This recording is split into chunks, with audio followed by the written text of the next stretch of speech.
Hi, I'm James Kotecki, and you are with me in the C-Space studio here at CES 2020. With us is Patrizio Spagnoletto, Senior Vice President, Head of Growth Marketing at Hulu. Welcome to Thank you. the studio. Thanks for being here. Thanks for having me. And we're here to talk about sports.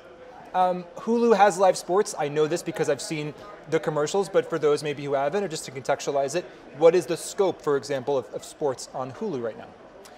Well, the scope of sports on Hulu is similar as you would have on traditional television. Hulu has live TV, and with live TV, you get all the sports that comes with it: football, basketball, and so on and so forth. So we are a provider of those live sports to our subscribers. And are you the sole source of sporting entertainment? For the casual sports fan who wants to see a little bit of everything, maybe there's some obscure cricket games I have to get on specific channels, but can I kind of scratch my sports itch, so to speak, by just being a Hulu customer? Yeah, absolutely. Again, if you are a subscriber of any traditional cable, you are used to what you would get on TV for sports. So that is exactly the experience that you get on Hulu across the country. So Hulu's about innovation, but what you're comparing yourselves to, in this case, is live sports on traditional TV, because that's what most people are aware of. So when you talk about putting sports on Hulu, how important is it to kind of replicate that traditional experience? And then how important is it to just throw out that experience and just do something new because you can, because you're Hulu and you're streaming? Yeah, well, you definitely don't want to jar the experience too much, right? Consumers are used to a certain experience. Sports is consumed in a very specific way. Having said that, there are certain things that we can do on our platform that are just very unique.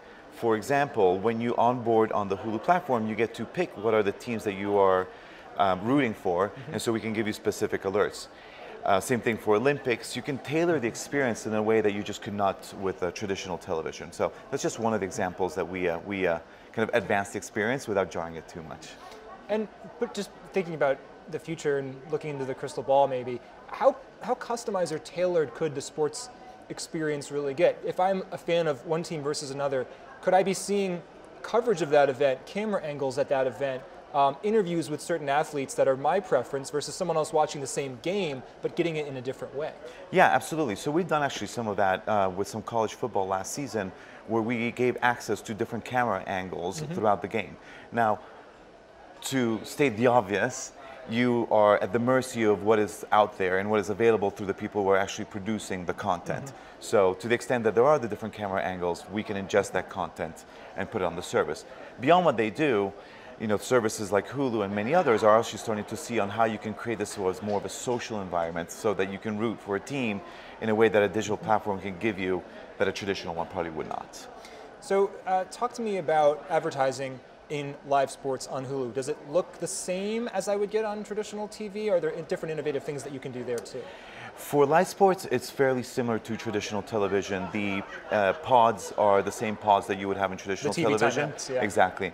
And in fact, most of those pods are sold through the networks. Hulu does have a component in there through our digital advertising insertion programs. But those ad products, unlike the SVOD ad products where we have more customization, feel fairly traditional.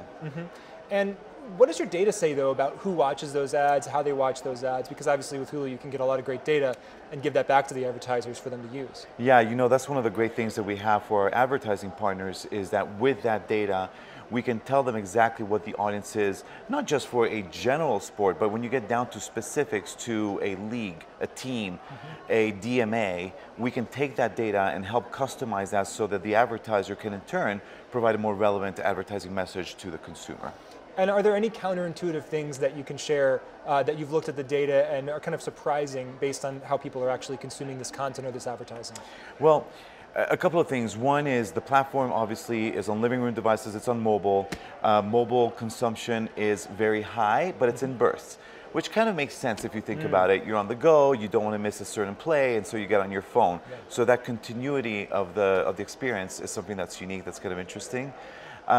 Beyond sports, what we've learned is, because we do have our SVOD platform, is sports you want to consume live. And that is almost a non-optional thing for our subscribers. But aside from sports, a lot of the other content is not consumed live. And that's what makes us very unique in our space, that we have the 85,000 episodes of our SVOD library combined with a live experience. And so that creates a very, very unique proposition.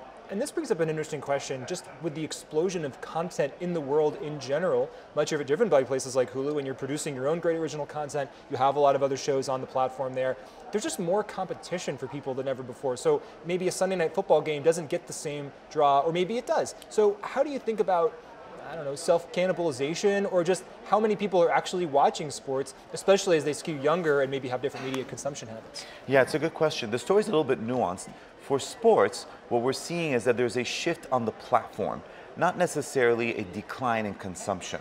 So yes, you want to consume it through traditional cable. Now you're consuming it on platforms like Hulu and many others. The shift is different for non-sport or non-live events, where that has decreased dramatically as people are just moving to more on-demand content through platforms like Hulu. And so you mentioned that people can kind of engage socially, or they're probably watching a game and maybe tweeting to their friends or texting about it or things like that. So how does Hulu kind of integrate with that kind of social engagement? What things can you do because you're a digital streaming service? Yeah, look, it's early innings for us.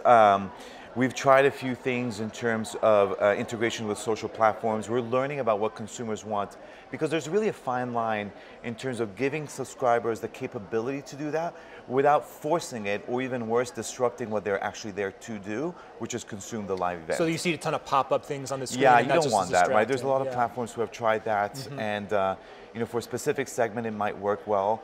We want to be a platform that is for all subscribers, and so the things that we'll put out there, we want to make sure that is accretive to the experience, not just a distraction to it. If you looked way into the future, do you think you'd see sports being produced in the same way? You mentioned you're kind of at the mercy of the producers, right? Those TV timeouts are there for a reason, because linear TV has long had those.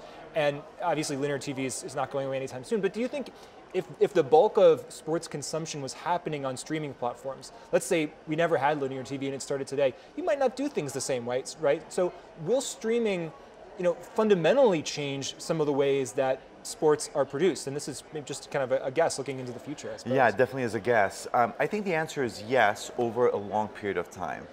Again, you want to have an incremental changes to the advertiser as well as to the consumer in the process. But look, there's a lot of platforms out there that are really rethinking how sports are consumed. And we just want to make sure that we're doing that in context of what's best for our users. But it's fascinating. I mean, if you think about it, think about a sport like soccer, where it's really hard to insert advertising because there are no timeouts, right? What could a platform like Hulu do to have messages that are interactive throughout the game without disrupting it? That's where you think it gets really, really interesting for everyone in the space. And of course, potentially targeted to the individuals who are watching that game. Do you see the connection between the this is why this is live, because sometimes I lose my place. But I think people watching this can handle that. Do you see the connection between people watching something on Hulu and their expectations of that experience? And maybe well, actually, you had a commercial, never watch Hulu because it'll ruin live TV forever. Does watching sports on Hulu kind of change the way people expect to see other kinds of content on TV? It does, and I think it'll get better. So look, expectation number one is it needs to work. And that sounds really basic, but for a lot of digital providers like ourselves, it is a different step, but it's a different experience. So if we're going to ask users to come to our platform, it just needs to work. And we've done a lot of investment to make sure that we meet that minimum bar so that when you turn it on, it is the exact experience that you want.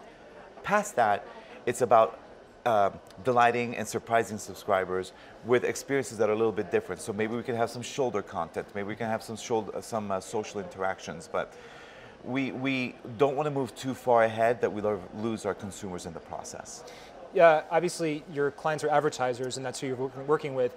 Are there certain kinds of ads, certain kinds of brands that work better when you're streaming sports versus when you're just watching it on linear TV, or is it basically the same kind of advertisers just looking to reach sports viewers in different platforms? Yeah, I think it's honestly, it's the same type of advertiser. The difference is not about whether it's on sports or not. The difference is around the data that we can provide our advertisers so that they can better target. Now that target could happen through sports or live or news or whatever else it might be, but it's really that data that provides a better experience in the back end.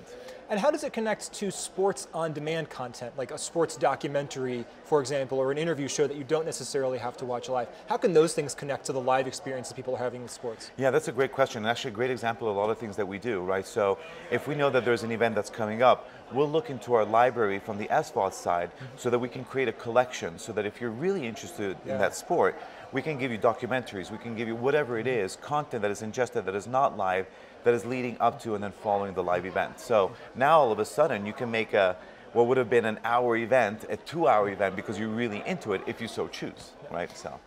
So you're from a streaming platform. I'm probably going to ask the same question to everybody. Have anything to do with streaming this year? There's a lot of streaming platforms out there, and I know this is not the first time you've gotten this question. What's happening here? How many streaming platforms do you expect an individual consumer or viewer to realistically subscribe to or purchase before they get burnt down and frankly start missing the old traditional cable package? Yeah, it's a really good question. Look, right now our consumers are telling us that they are willing to subscribe up to 4 services. That number is inching up. But there's a lot more than 4 services, right? Even in the major players, there's more than 4 services. So it has to be driven by content. It has to be driven by the experience. We feel like we're in a good spot. Being part of the Disney family, there's a lot of great content. We have a great value proposition between live and SVOD. So we'll see how the chips fall. I think competition makes us all better.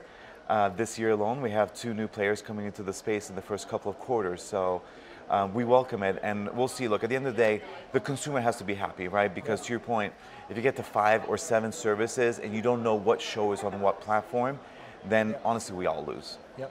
But I think we're hoping that we all win in 2020. What's one thing you're really excited about for 2020 that we haven't discussed yet? Well, honestly, it's actually what we just discussed. I think there are just so many changes happening. There's people moving out of traditional into SVOD. There's more players, there's more content.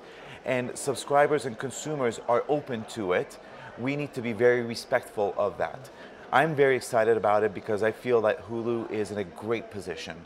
There is a lot of competition, a lot of great content, but from where we sit, we have continued to stay focused on what's important to us. And, you know, knock on wood, so far so good. It's worked in terms of our growth from a subscriber base, from an advertiser base, and from everybody around. So.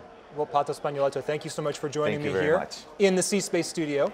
And thank you very much for joining us. We're here at CES 2020 talking to some of the most influential marketing and media leaders on the planet. Stay right here because more great interview content is right ahead.